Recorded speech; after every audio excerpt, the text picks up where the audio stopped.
गरीबी क्या होती है मुझे किताबों में पढ़ना नहीं पड़ा है, मैं जानता हूं। सरकार में भी रहा हूं और इसलिए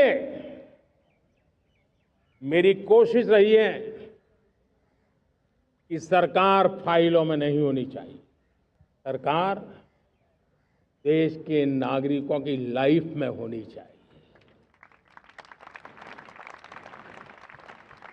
दलित हो, पीड़ित हो, शोषित हो, वंचित हो, उनके लिए सकारात्मक रूप से सरकारें प्रोएक्टिव हो, सरकारें प्रो पीपल हो, उस दिशा में हम निरंतर प्रयास कर रहे हैं। समाज के हर जरूरत व्यक्ति के लिए कुछ लोगों को लगता है कि सरकार की योजनाएं पहले भी आती थी। जी नहीं, हम सरकार की योजनाओं को जमीन पर उतार रहे हैं, सैचुरेशन पर बल देते हैं और सामाजिक न्याय का अगर कोई सच्चा एजुकेशन है तो सैचुरेशन में है, जिसमें कोई हकदार छूटे नहीं, हकदार के घर तक सरकार जाए और उसे अपना हक की चीजें मिले, उसके लिए हम काम कर रहे हैं।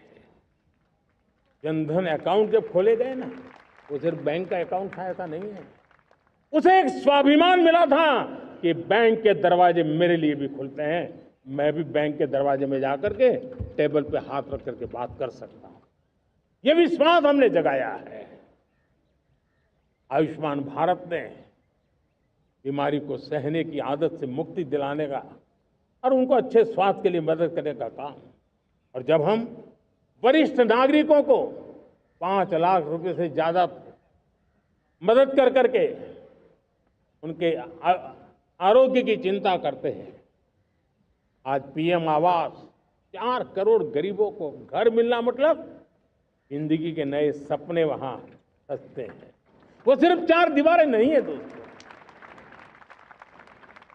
रेहड़ी पटरी वालों के लिए पीएम स्वनिधि योजना, जो कभी ब्याज के चक्कर में फंसा रहता था, आज पीएम स्वनिधि से रेहड़ी पटरी वाला भी, और आपने देखा वो यूपीआई से पैसे लेता है, यूपीआई से पैसे देता है।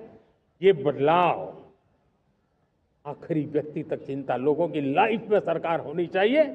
उसी के कारण ये जमीन से जुड़ी योजनाएं बनती हैं और जमीन से जुड़ी योजनाएं जमीन पर उतरती हैं और जमीन से उतरी हुई योजनाएं जीवन में बदलाव लाने का एक सशक्त माध्यम बन जाती हैं।